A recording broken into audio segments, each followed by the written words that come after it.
Hola, yo soy Gustavo y en este video vamos a analizar las secciones finales del capítulo 5. En nuestros videos previos habíamos visto cómo es que la empresa que puede diferenciar producto toma su decisión de maximización del beneficio, cómo determina la cantidad que debe producir para poder maximizar el beneficio. Vimos también cómo se cuantifican las ganancias que obtiene tanto el productor como los consumidores del intercambio. Y vimos también que esa asignación, la asignación que resulta de la decisión óptima de la empresa que puede diferenciar producto, es una asignación que no es Pareto eficiente. Cuando la comparamos con la solución Pareto eficiente o con la asignación Pareto eficiente, que es la que resultaría de una producción en la que los costos marginales de la empresa se cortan con la curva de demanda que enfrenta la empresa, cuando comparamos, decíamos, la solución óptima de la empresa con la solución Pareto eficiente, vemos que existe una pérdida de eficiencia. La conclusión es entonces que cuando hablamos de una empresa que puede diferenciar producto, la decisión óptima de la empresa es una decisión que no es Pareto eficiente y que implica una pérdida de eficiencia respecto de la situación eficiente en el sentido de Pareto. Lo que vamos a hacer ahora es incorporar el concepto de elasticidad de la demanda. Vamos a ver que este concepto es muy importante para poder analizar cuál es la capacidad que tiene una empresa que puede diferenciar producto, precisamente de obtener ganancias, ¿sí?, por encima de los costos marginales. Lo primero que vamos a hacer es definir el concepto, que es la elasticidad de demanda. Sabemos que la cantidad demandada de un bien depende, entre otras variables, del precio del propio bien, que los cambios en el precio generan cambios en la cantidad demandada. Más concretamente, sabemos que cuando el precio aumenta, en general la cantidad demandada disminuye, y cuando el precio disminuye, la cantidad demandada aumenta. Ahora bien, ¿cuán sensible es la cantidad demandada a esos cambios en el precio? ¿Cuán flexible resulta la cantidad demandada frente a los cambios en el precio? Eso es lo que queremos medir con la elasticidad de la demanda. Por ejemplo, existen bienes, ¿sí?, para los cuales los cambios en el precio no generan grandes cambios en las cantidades demandadas. Las cantidades demandadas son relativamente rígidas. Un ejemplo típico que siempre recoge la literatura son la de los medicamentos para tratar enfermedades crónicas, típicamente la insulina que utilizan los o algunos diabéticos. La idea es, como una persona necesita una cierta cantidad, una cierta dosis de ese medicamento de forma diaria, el hecho de que el bien se encarezca no modifica significativamente la cantidad que el individuo consume, porque el individuo siempre tiene que consumir las mismas cantidades. Por otra parte, si el bien se hace especialmente más barato, la gente no lo consume en mayores cantidades porque no tiene ningún interés en consumir más que lo que requiere estrictamente.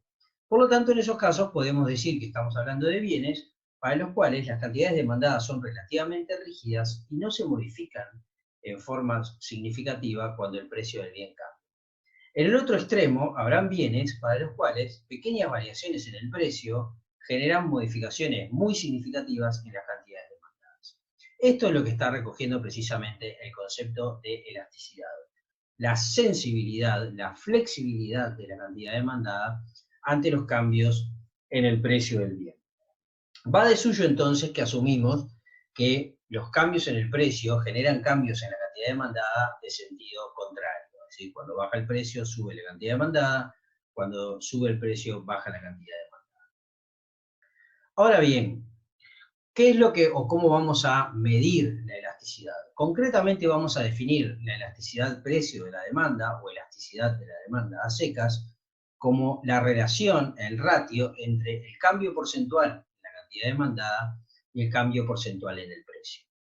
Como decíamos que se cumple la ley de la demanda, que cuando el precio sube, la cantidad demandada baja y viceversa, ambos cambios tienen signo contrario, ¿sí? Cuando el cambio porcentual en el precio es positivo, el cambio porcentual en la cantidad demandada es negativo y viceversa. Por lo tanto, como el signo no nos dice mucho, porque el signo de la elasticidad en ese sentido siempre sería negativo, el numerador va a tener un signo y el denominador el signo contrario, entonces simplemente lo que hacemos es tomar el valor absoluto de la elasticidad, o como está planteado allí en la lámina, le vamos a colocar el signo negativo delante, de forma tal que el resultado nos quede positivo. Un ejemplo que está planteado allí, supongamos que el precio del producto se incrementa en un 10%. Deberíamos esperar una caída de la cantidad demandada. Supongamos que la caída de la cantidad demandada es del 5%.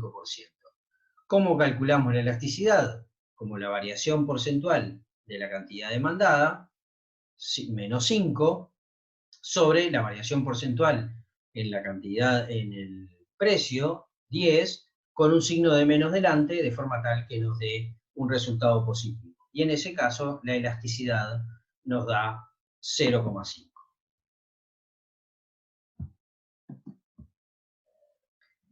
Vamos a ver, ¿sí? Es razonable pensar entonces que si lo que recoge la elasticidad es la sensibilidad de la cantidad demandada al precio, tenga cierta relación con la pendiente de la curva de demanda, porque la curva de demanda es una curva que nosotros graficamos usualmente en un par de ejes cartesianos, en donde las cantidades están en el eje de abscisas y el precio en el eje de ordenadas. Por lo tanto, en la medida en que la curva está relacionando P con Q, la pendiente de esa curva tiene cierta relación con cuán sensible es el cambio en Q al modificarse P. De todos modos, no hay que confundirse.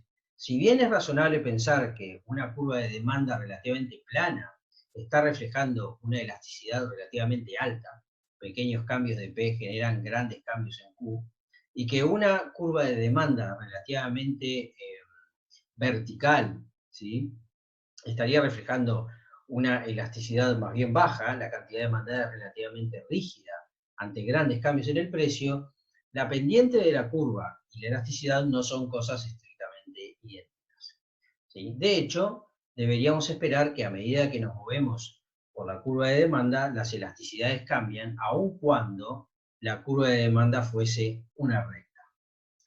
¿Cómo vamos a interpretar los valores de las elasticidades? Volvamos un segundo al ejemplo que teníamos aquí, ¿no?, en que nos daba 0,5. ¿Qué quiere decir este 0,5? Este 0,5 lo que quiere decir en principio, y dado que es menor que 1, es que el cambio porcentual en la cantidad demandada es menor que el cambio porcentual en el precio. Y que por lo tanto la cantidad demandada, ¿sí?, no reacciona de forma muy significativa ante el cambio de P. De otra forma, el cambio en la cantidad demandada es menos que proporcional que el cambio en el precio. Por lo tanto, si este valor es menor que 1, las cantidades demandadas están modificándose en forma menos que proporcional respecto del precio. Cuanto más cercano sea este valor a 0, ¿sí?, más rígida será la cantidad demandada ante cambios en el precio. Si por el contrario, las cantidades demandadas cambian porcentualmente en forma mucho mayor que el cambio porcentual en el precio, entonces las cantidades demandadas son muy sensibles a los cambios en el precio y el valor que deberíamos observar aquí es un valor relativamente grande. En concreto, entonces, cuando la elasticidad sea mayor que 1, el cambio porcentual en Q es mayor que el cambio porcentual en P, y vamos a hablar de una demanda relativamente elástica. Cuando, por el contrario, la elasticidad sea menor que la unidad, el cambio porcentual en la cantidad demandada es menor que el cambio porcentual en el precio, y entonces vamos a hablar de una demanda relativamente inelástica, o de otra forma, de una demanda relativamente rígida ante cambios en el precio. Cuanto más cercano sea este valor a 0, de mayor rigidez de la cantidad demandada vamos a estar hablando. Veamos entonces los datos que tenemos en el cuadrito aquí, simplemente para plantear otro ejemplo del cálculo, pero ahora con la curva de demanda con la que veníamos trabajando en nuestro ejemplo. Supongamos que partimos del punto A, un punto que nosotros ya hemos visto en otros videos, ¿sí? La cantidad es igual a 20 y eso se corresponde con un precio de 6.400.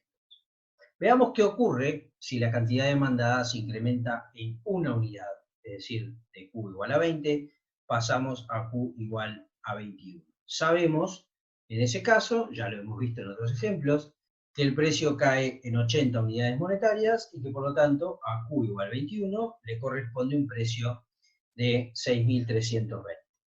¿Cómo calcularíamos la elasticidad en ese caso entonces? El cambio porcentual en la cantidad demandada, ¿sí?, sería 21 menos 20 sobre 20 es igual a 0,05 igual a 5%. Repitamos esto, cuando queremos ver la variación porcentual de una variable, lo que tenemos que calcular es la relación entre la variación absoluta y el valor en el punto de partida.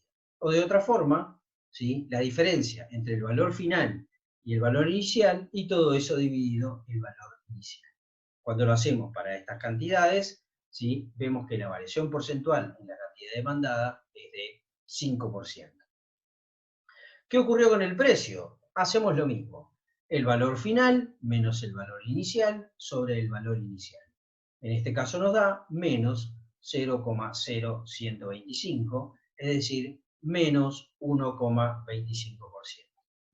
Cuando calculamos el cociente, entre el cambio porcentual en la cantidad demandada y el cambio porcentual en el precio, con un menos delante, o lo que es lo mismo, tomando el valor absoluto del resultado, lo que vamos a obtener es una elasticidad de 4. ¿Qué quiere decir eso? Que el cambio porcentual en la cantidad demandada es 4 veces mayor que el cambio porcentual en el precio.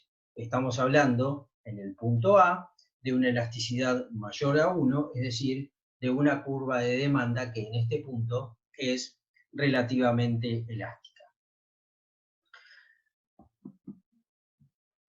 Si nos seguimos moviendo, ¿sí?, hacia la derecha de la curva de demanda, paseándonos por los restantes puntos, los cálculos los tenemos hechos aquí en este cuadro, ¿sí?, por ejemplo en el punto B, donde Q es igual a 40 y el precio es igual a 4.800, si aumentamos en una unidad la cantidad demandada y pasamos a 41 unidades, la variación en el precio es menos 80, siempre que la producción aumenta en una unidad, el precio cae en 80 unidades monetarias.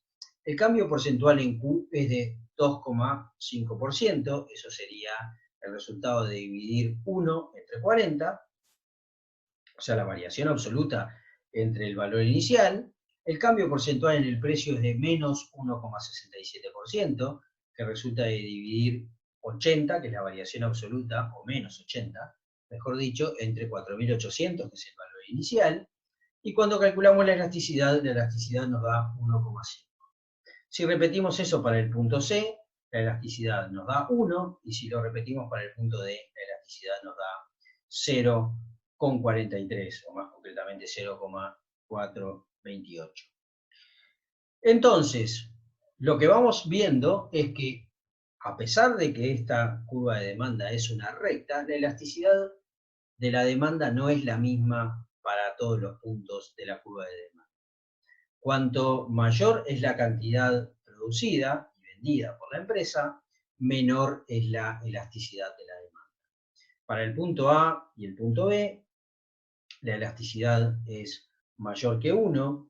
En el punto C, la elasticidad es unitaria, es decir, el cambio porcentual en la cantidad demandada y en el precio son exactamente iguales, en valor absoluto. Y en el punto D, la elasticidad es menor que 1, y eso quiere decir que el cambio porcentual en el precio es mayor que el cambio porcentual en la cantidad demandada. De nuevo, entonces, repetimos, la conclusión es, a medida que Q aumenta, la elasticidad del precio de la demanda va disminuyendo. ¿Cómo se relaciona la elasticidad de la demanda con el ingreso marginal de la empresa? ¿Qué era el ingreso marginal? Era la variación en el ingreso que resulta de producir y vender una unidad adicional. Bueno, vamos a ver lo siguiente, vamos a ver cómo podemos vincular el concepto de elasticidad de la demanda con el signo del ingreso marginal. Recordemos, supongamos que la empresa incrementa en una unidad la cantidad producida y vendida. Cuando la cantidad aumenta, el precio disminuye. Recordemos que el ingreso total se define como el producto o la multiplicación entre precio y cantidad. Este factor de la multiplicación, la cantidad, está aumentando. Concretamente, la aumentamos en una unidad. Y por su parte, el precio está disminuyendo, ¿sí? Por el cumplimiento de la ley de la demanda. ¿Qué pasa entonces con el ingreso total? ¿Sube, se mantiene o disminuye? ¿Eso de qué va a depender? Va a depender, dado que aquí hay una fuerza que empuja hacia arriba y otra fuerza que empuja hacia abajo, de cuál de estas dos fuerzas es más intensa. Es decir, si la fuerza que empuja hacia arriba es más intensa que la fuerza que empuja hacia abajo, el ingreso total subirá y diremos entonces que el ingreso marginal es positivo. Si ambas fuerzas son de la misma intensidad, el ingreso total se mantendrá constante y entonces diremos que el ingreso marginal es nulo. Y si esta fuerza que empuja hacia abajo es más intensa que la que empuja hacia arriba, entonces el ingreso total disminuirá y diremos que el ingreso marginal es negativo. La conclusión entonces es que el ingreso marginal será positivo siempre que esta fuerza que empuja hacia arriba sea mayor que esta fuerza que empuja hacia abajo. Pero lo que tenemos que tener claro es que cuando hablamos de cuán intensa es una fuerza y la otra, no estamos hablando de la variación en términos absolutos, sino de la variación relativa o proporcional. ¿Por qué? Supongamos que la cantidad inicial fuera 1 y estamos planteándonos un incremento de la producción de una unidad. La variación absoluta parece pequeña, simplemente la producción aumenta en una unidad. Pero como estamos pasando de 1 a 2, proporcionalmente la cantidad se está duplicando. Si al mismo tiempo el precio original era 1000 y de 1000 pasa a 900, ¿sí? La variación absoluta es muy grande, pero en términos relativos simplemente lo que ocurrió fue una caída del precio del 10%. Entonces no nos interesa la variación absoluta del precio y de la cantidad, sino su variación relativa o proporcional. Y entonces, en definitiva, lo que estamos concluyendo es el ingreso total aumenta, y por tanto hablaremos de un ingreso marginal positivo, si la variación porcentual de Q, que es la fuerza que empuja hacia arriba, es mayor que la variación porcentual de P, que es la fuerza que empuja hacia abajo. ¿Y cómo relacionamos eso con la elasticidad? Bueno, precisamente dijimos que la variación porcentual de Q, de la cantidad demandada, es el numerador de la elasticidad de la demanda, y la variación porcentual del precio es el denominador de la elasticidad de la demanda. Por lo tanto, para que el ingreso marginal sea positivo, esta variación porcentual tiene que ser mayor que esta variación porcentual, que es lo mismo que decir que la elasticidad tiene que ser mayor que la unidad. Conclusión entonces, siempre que la elasticidad de la demanda sea mayor que la unidad, la variación porcentual de Q va a ser mayor que la variación porcentual de P, la fuerza que empuja hacia arriba es mayor que la que empuja hacia abajo, y entonces el ingreso marginal será positivo. Si la elasticidad fuera exactamente 1, eso quiere decir que el aumento porcentual de Q es exactamente igual a la caída porcentual del precio y por lo tanto el ingreso total se mantiene estrictamente constante y el ingreso marginal diremos que es nulo. Pero, por el contrario, si la elasticidad es menor que 1, eso quiere decir que el incremento porcentual de la cantidad demandada es más pequeño que la disminución porcentual del precio y por lo tanto el ingreso marginal es negativo. La conclusión entonces, de nuevo, es el ingreso marginal será positivo, nulo o negativo dependiendo de en qué tramo de la curva de demanda nos encontremos, ¿sí? Cuando nos encontramos en el tramo en donde la curva de la demanda es relativamente elástica, el ingreso marginal es positivo. Aumentos de la cantidad producida generarán caídas del precio de menor proporción y por lo tanto los ingresos de la empresa aumentan. Cuando nos encontramos en el tramo de la curva de demanda en el cual la elasticidad es menor que 1, es decir, el tramo inelástico de la curva de demanda, aumentos de la cantidad demandada generarán caídas del precio de mayor proporción y por lo tanto aumentar la producción hace caer los ingresos de la empresa. Decimos que los ingresos marginales son negativos. Si recordamos que la empresa toma su decisión de producción igualando los costos marginales a los ingresos marginales y que, como vemos aquí en la gráfica, los costos marginales siempre son positivos, es decir, están en el cuadrante positivo, entonces se puede concluir que la empresa nunca maximiza el beneficio en el tramo en el que el ingreso marginal es negativo. Y eso es lo mismo que decir, si entendimos lo que hemos discutido en la lámina previa, que la empresa nunca tomará su decisión de producción en el tramo donde la curva de demanda es relativamente inelástica. De otra forma, la empresa siempre tomará su decisión de producción, esta empresa que puede diferenciar productos, en el tramo de la curva de demanda en el que la elasticidad de la demanda es mayor que 1, y eso es lo mismo que decir en el tramo en el que los ingresos marginales son positivos. Eso es bastante claro, es bastante fácil de ver, porque si la elasticidad fuera menor que 1, esto quiere decir que la empresa puede aumentar sus ingresos disminuyendo la cantidad producida. Y fíjense lo que pasa. Si disminuir la cantidad producida aumenta los ingresos, dado que al mismo tiempo disminuir la cantidad producida disminuye los costos, los beneficios de la empresa estarían aumentando por partida doble, porque los costos totales se reducen y porque al mismo tiempo los ingresos totales aumentan. Por lo tanto, no es racional que la empresa tome su decisión de maximización del beneficio en el tramo donde la curva de demanda presenta una elasticidad menor a la unidad. Vamos a definir como el margen de beneficios a la diferencia que existe entre el precio de venta y los costos marginales. Para una empresa que enfrenta una curva de demanda como la que tenemos aquí, la curva en rojo, ¿sí? El punto de equilibrio es el punto E, donde se da la tangencia entre la curva de ISO-beneficio y la curva de demanda, y la diferencia vertical que existe entre el precio para la cantidad transada en el punto E y la curva de costo marginal es su margen de beneficio. Como observamos, ese punto de equilibrio, el punto E, no está muy lejos del punto F, que nosotros ya hemos visto sería la asignación Pareto eficiente en este mercado. Lo que hicimos aquí fue incluir otra curva de demanda. Esta curva de demanda es un poco más empinada que la curva roja, es decir, reflejaría una elasticidad de demanda menor.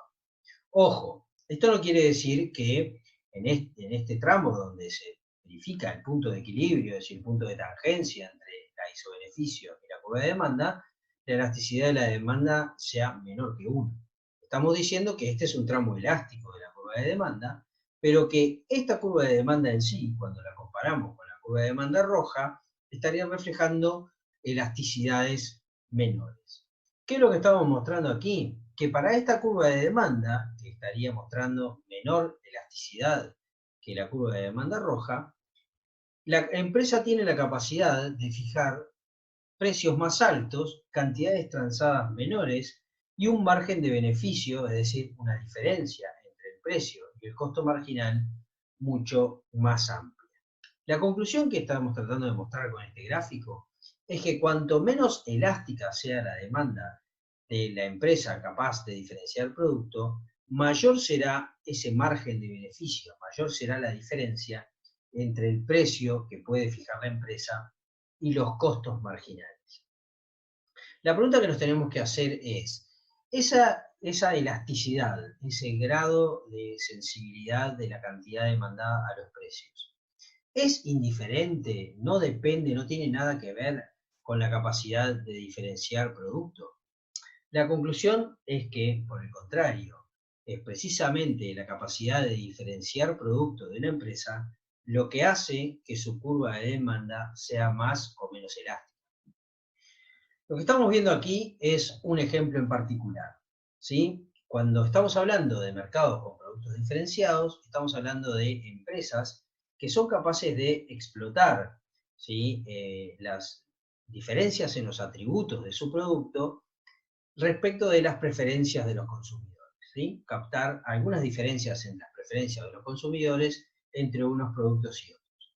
Cuanto mayor sea el grado de diferencia que exista entre los productos, cuanto más diferenciado sea un producto de otro, tendrá más capacidad de ser visto como un producto único, con pocos sustitutos razonables, y entonces mayor será su capacidad de establecer diferencias entre los precios y los costos marginales. En el caso del mercado que estamos analizando aquí, tenemos 4 modelos de automóviles. Los precios que están aquí en esta parte del gráfico son los precios en el Reino Unido en enero de 2014. La idea es que estos autos son todos autos que tienen características relativamente similares. Si los consumidores, o una parte muy importante de los consumidores, los perciben como productos similares, ¿sí? Como productos con atributos similares, deberíamos pensar que los están viendo como razonables sustitutos unos de otros.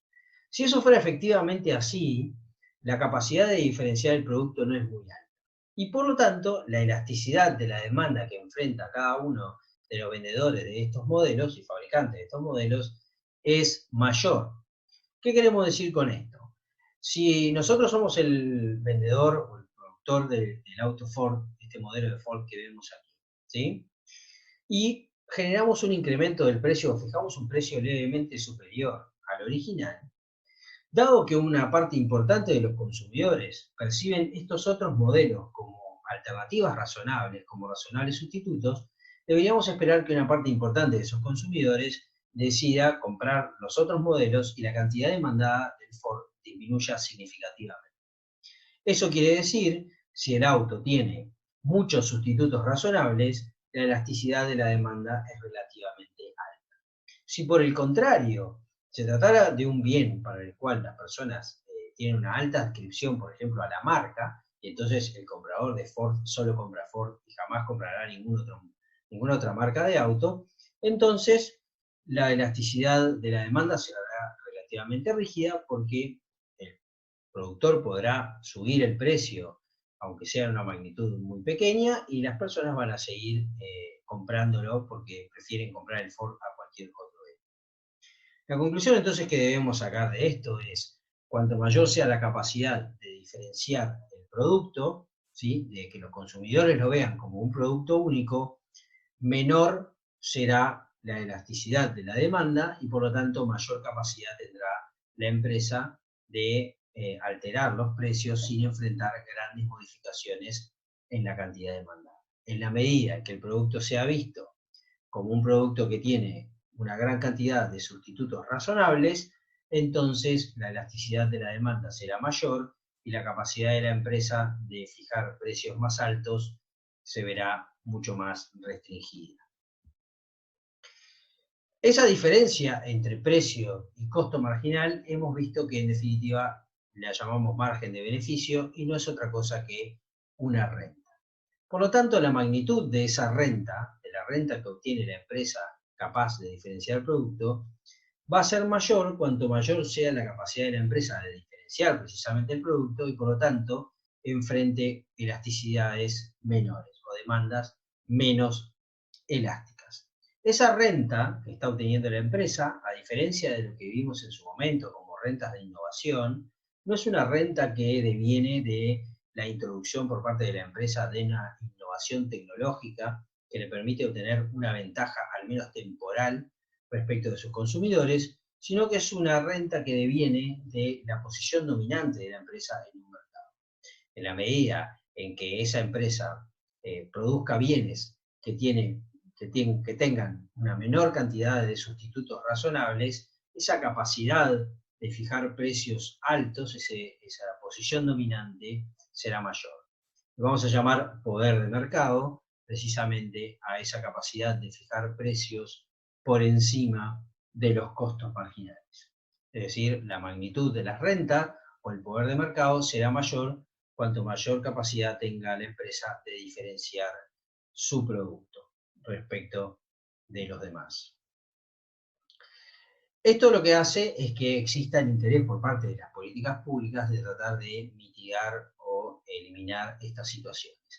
¿Qué situaciones? Situaciones en donde las empresas tienen un gran poder de mercado, una gran capacidad de fijar precios por encima de los costos y por lo tanto de capturar rentas que devienen de su posición dominante en detrimento del excedente del consumidor y por tanto del bienestar de los consumidores. En concreto, a la política pública le interesa evitar las prácticas que generen barreras a la entrada de nuevos competidores a los mercados o o de evitar que un conjunto pequeño de empresas que controlan un mercado se comporten como si fueran una sola empresa, como si fueran un monopolio, a partir de acuerdos de producción y de precios, y por eso existen normas contra la cartelización o contra lo que se llama las prácticas colusivas, la colusión de empresas, precisamente eso, que las empresas acuerden para fijar precios y cantidades transadas. Ahora bien, muchas veces las políticas, las leyes que tratan de generar esas limitaciones, ese tipo de prácticas, que se llaman políticas de competencia o políticas de defensa de la competencia, no son suficientes. ¿Y por qué no? Porque en muchos casos la generación de monopolios en determinados sectores de la producción es un resultado necesario de la eficiencia productiva.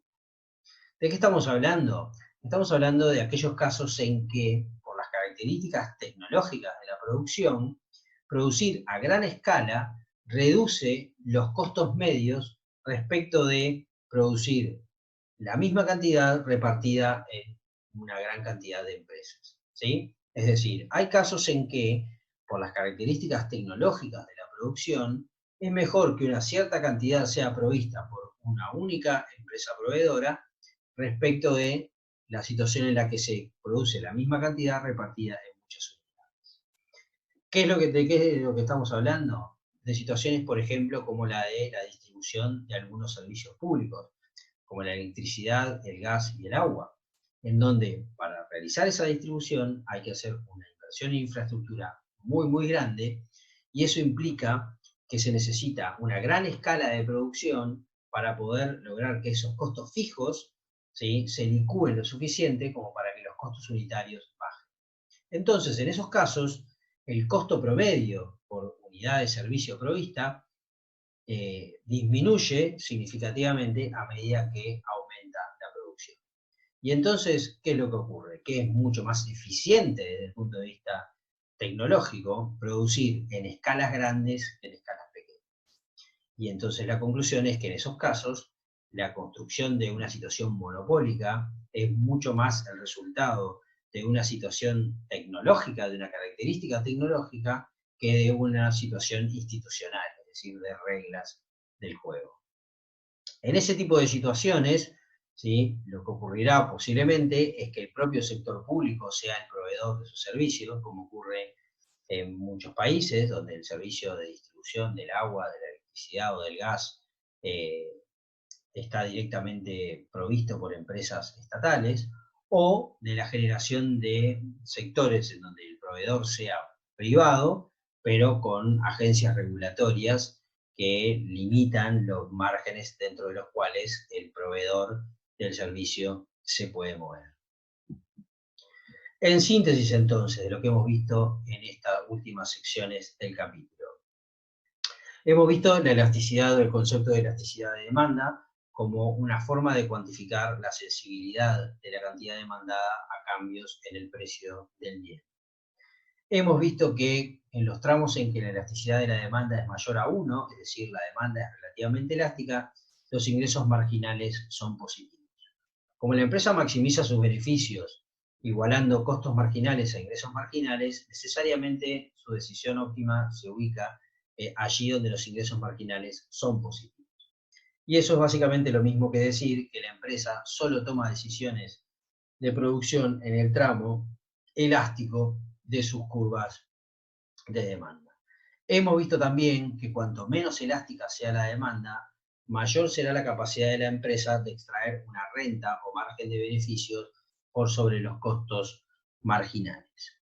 Y hemos visto que esa capacidad de obtener rentas mayores, esa menor elasticidad de la curva de demanda, está directamente vinculada a la capacidad de la empresa de diferenciar sus productos. Cuando un producto es visto como un bien para el cual existen pocos sustitutos razonables, es decir, el producto se encuentra muy diferenciado, la demanda es relativamente menos elástica y los márgenes de beneficio, las rentas, ¿sí?, de esa situación son mayores. Cuanto mayor grado de sustitutos razonables existan, cuanto mayor cantidad de sustitutos razonables existan para el bien, menor será la capacidad de diferenciarlo, la demanda será más elástica y por lo tanto los márgenes de beneficio serán menores. Las políticas de defensa de la competencia tratan de mitigar la existencia de estas situaciones en las que las empresas pueden extraer grandes márgenes de beneficio de rentas derivadas de su situación dominante en un mercado a costa del bienestar de los consumidores. Pero como vimos recién en el final, muchas veces esto es insuficiente porque existen sectores en los que la constitución o en los que la constitución de un monopolio es un resultado de las características tecnológicas del sector. Allí donde los costos medios son decrecientes, siempre será más eficiente desde el punto de vista tecnológico producir a gran escala que en una suma de pequeñas escalas. Desde ese punto de vista, entonces, en ese tipo de situaciones, la forma de solucionar por parte de la política pública ese tipo de situación es o bien a través de la provisión pública de los bienes o bien a través de la provisión privada con altos niveles de regulación pública. Bueno, muchas gracias. Nos vemos.